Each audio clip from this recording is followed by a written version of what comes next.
This channel is proudly sponsored by Mal and Tal Enterprises.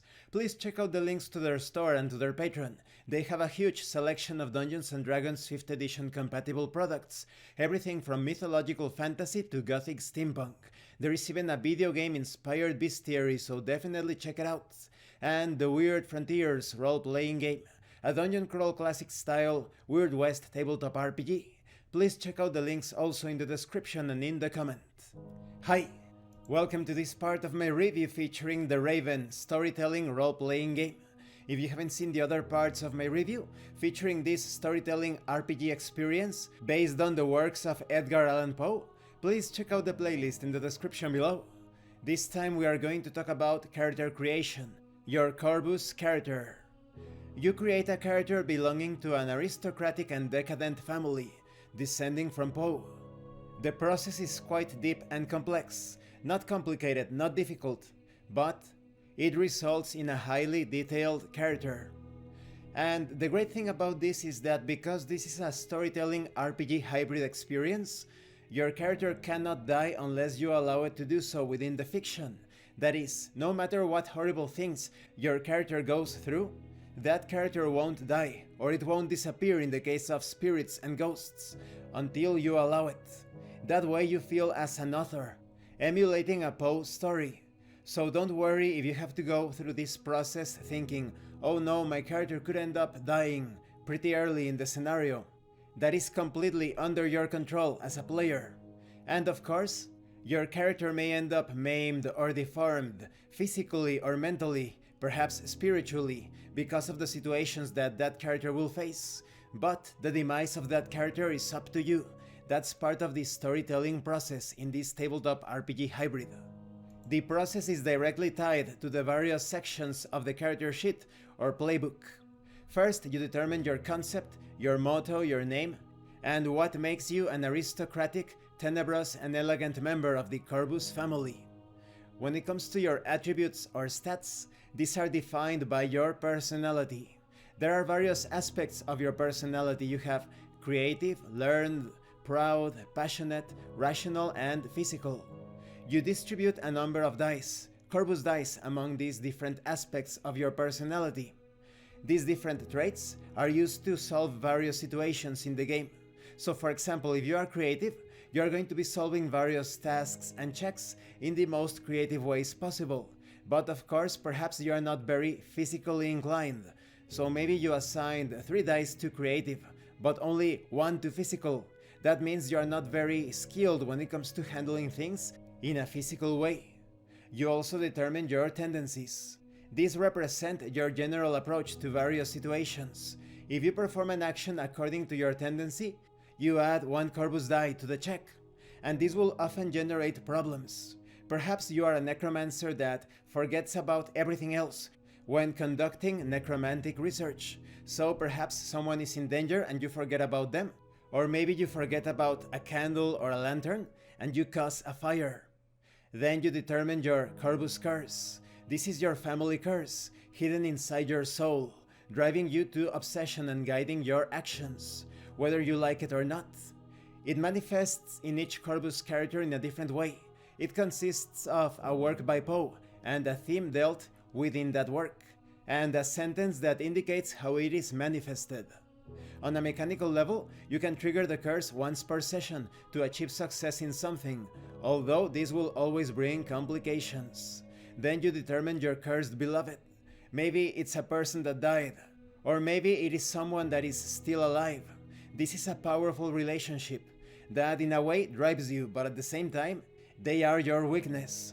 Because of your obsession with your beloved, sometimes detriments and hindrances will present themselves to you during the course of a scenario.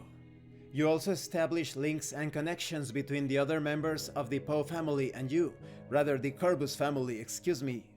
Now when it comes to the actions that you can take, every Corvus character can unleash their curse for a successful twist with complications. They can obtain clues to a mystery once per tale.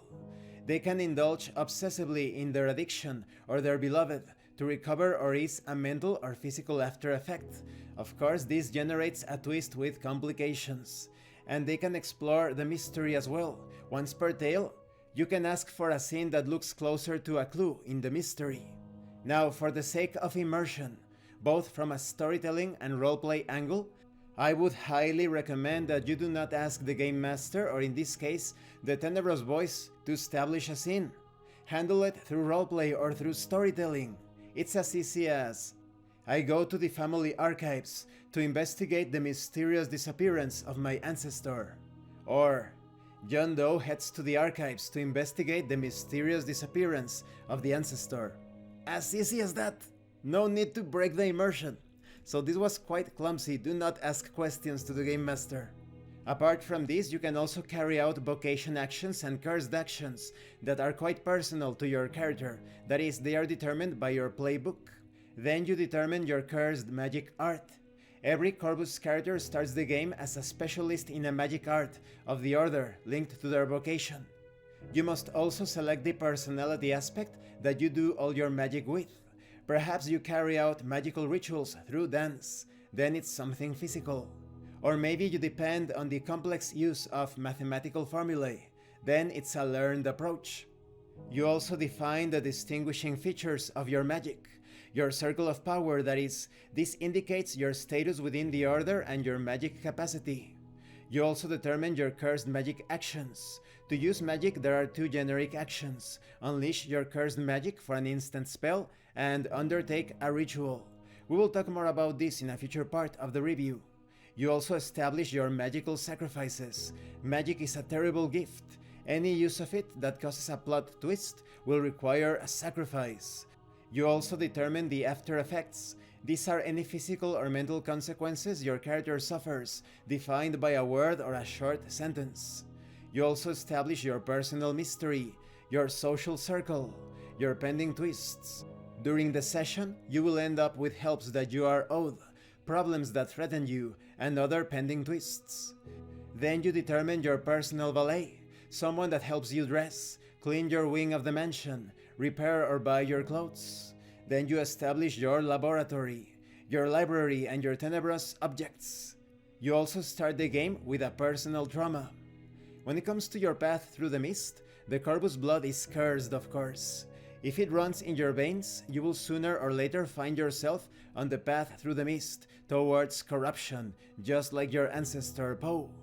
It is also important to note that there are sections in the character sheet or playbook allowing you to write down the clues to the mystery as you attempt to solve it, and the experience that you gather during the campaign, which will allow you to acquire new tendencies, arts, or Corvus actions. And this concludes this part of the review. In the next part, I am going to give you a glimpse of the different playbooks. This character creation process is incredible, amazing, perhaps the most complete when it comes to tying up the theme, the genre, with the character creation process, resulting in a highly detailed character. Aristocratic, cursed, and melancholic, as you would expect to find in a Poe story. Thank you for watching this part of the review.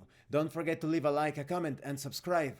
And thank you so much to those of you that are going the extra mile to support the channel. If anyone else wishes to further support the channel, the information on how to do that will be in the description below. This has been Abraham El Jaguar, a professional game master. If you want me to run a game for you, please check out the pinned comment below. And remember, master roleplay and you will master the game. Once again, thank you and see you later.